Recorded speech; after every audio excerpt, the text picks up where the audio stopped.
नमस्ते दोस्तों, मैं हूँ सीमा वालिया। आप सभी का स्वागत है मेरे चैनल सीमा वालिया में।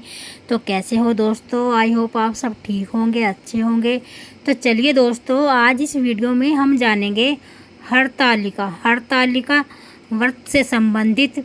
हरतालिका व्रत में हमें किन किन चीज़ों का ध्यान रखना है, पारण हमें कैसे करना है, क्या खाकर पारण करना है, और दान करने के क्या नियम विधि है, और दान किस समय हमें करना है, ये सारी चीज़ें मैं आप सभी के साथ इस वीडियो में शेयर करूंगी दोस्तों। तो आप लोग मेरी वीडियो को ध्यान से सुनिएगा, ठीक है जी।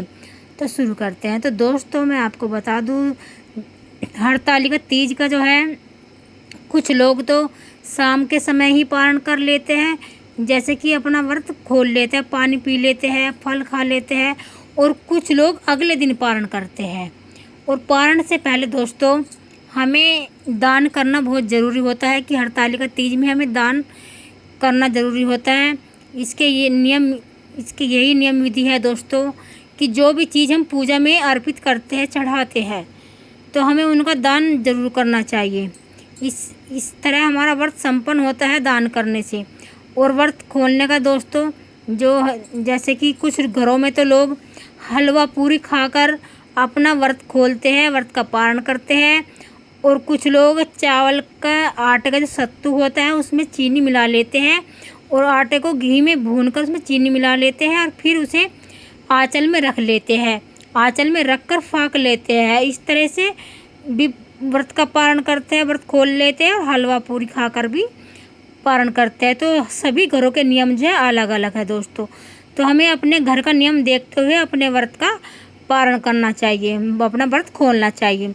और जो दोस्तों दान की चीज़ें होती है, जैसे कि हम दान करते हैं, तो दान के लिए आप अनाज में ले सकते हो, आटा ले लीजिए, हल्दी, आलू, अरहर की दाल, और दक्षिणा, जो भी हमारी जो दान में कमी रह जाती है उसकी भरपाई करने के लिए दक्षिणा ज़रूर लीजिए। आप 10, 20, 50 जो भी आपकी इच्छा आप ले सकते हो।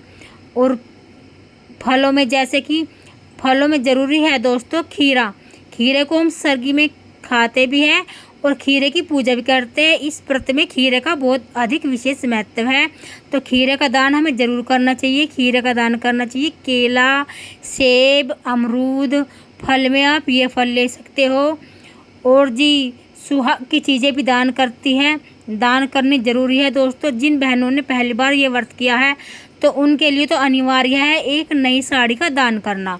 और जिन बहनों का 2-3 बार या 4 बार हो गया है ये व्रत, तो वे ब्लाउज का कपड़ा, पेटीकोट का कपड़ा या नई साड़ी भी दान कर सकते हैं। जो भी उनकी इच्छा है वे दान कर सकते हैं।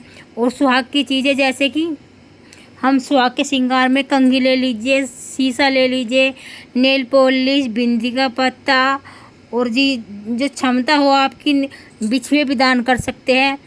और जी ये शीशा ले लीजिए, बिछुआ, नेल पॉलिश, बिंदी का पत्ता, मेहंदी, चूड़ी, जो भी आपकी इच्छा है वो आप दान कर सकते हो। और दान के लिए हम ब्राह्मण को भी दे सकते हैं। अगर मान लीजिए आपके पास ब्राह्मण नहीं है, तो आप किसी भी ज़रूरतमंद को दे सकते हैं। दान की चीज़ें एक जगह निकाल कर रख लीजिए आप। व्रत खोलने से पहले हमें दान करना बहुत ज़रूरी होता है।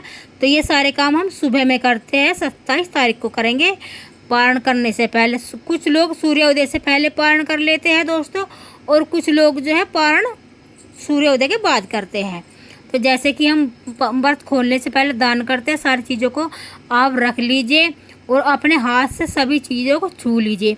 और फिर सही दिशा में बैठकर आप, जैसे कि घड़ी की सुई घूमती है क्लॉकवाइज, इसी तरह से आप पानी ले लीजिए, और सारी चीज़ों के ऊपर को इस तरह घुमाकर और 2 बार छोड़ दीजिए, और सभी चीज़ों को छू लीजिए। और विष्णु विष्णु कहते हुए आप दान करिएगा, छूइएगा सामानों को, क्योंकि दोस्तों विष्णु के नाम का ही ये दान किया जाता है।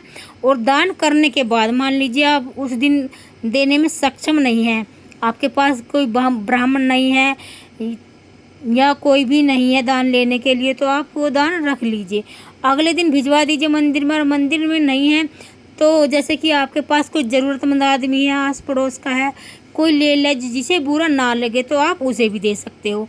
लेकिन ये 2 दिन से अधिक अपने घर में ना रखे। दान की चीज़ें ज़्यादा जैसे हम दान कर लेते हैं तो उनको फिर घर में नहीं रखा जाता। आप अगले दिन तो ज़रूरी भिजवा दीजिएगा। इस तरह से हम व्रत इसका दान करते हैं। और दान करने से फिर हम अपना दान करने के बाद भी हम अपना व्रत खोलते हैं। हलवा पूरी खाकर व्रत खोलते हैं। हलवा पूरी का दान भी किया जाता है और हलवा पूरी खाकर हम मुख में डालकर अपना व्रत खोलते हैं। और उसके बाद सत्तू भी खा लेते हैं दोस्तों। जो चावल के आटे का सत्तू होता है वो भी फाँक कर हम पानी पी लेते हैं। इस तरह से हमारा व्रत खुल जाता है। और फिर हमें क्षमा याचना करनी है भगवान जी से। जो भी हमारी पूजा में कमी रह गई हो, कुछ भी गलती हो गई हो, उसके लिए भगवान जी हमें क्षमा करें। और हमारे जो है जिसके लिए हमने अपना व्रत रखा है, हमारे सुहाग को सही सलामत रखे। और भगवान करे ये दिन सभी बहनों की ज़िंदगी में बार बार आए, हर साल आए, यही हमारी भगवान जी से प्रार्थना है। तो इस तरह हमारा तीज का जो व्रत है दोस्तों संपन्न हो जाता है।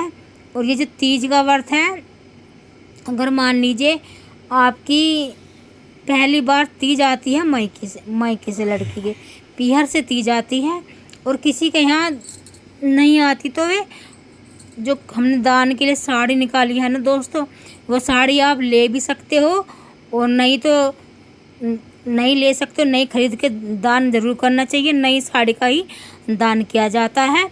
क्या रखी हुई साड़ी हो क्या आप खरीद लीजिए। अगर जो भी बहनें पहली बार ये व्रत कर रही है और जिनका कई बार हो चुका है, एक बार फिर से बता देती हूँ, तो वे साड़ी, पेटीकोट, ब्लाउज पीस का भी दान कर सकते हैं। इस तरह से दान करके फिर हम व्रत खोल लेते हैं और इसी तरह से हमारा हरतालिका तीज का जो व्रत है वो संपन्न हो जाता है। ठीक है जी। तो दोस्तों हमारी वीडियो यहीं तक की थी। फिर मिलती हूँ आपसे एक नई वीडियो में। तब तक के लिए नमस्कार दोस्तों।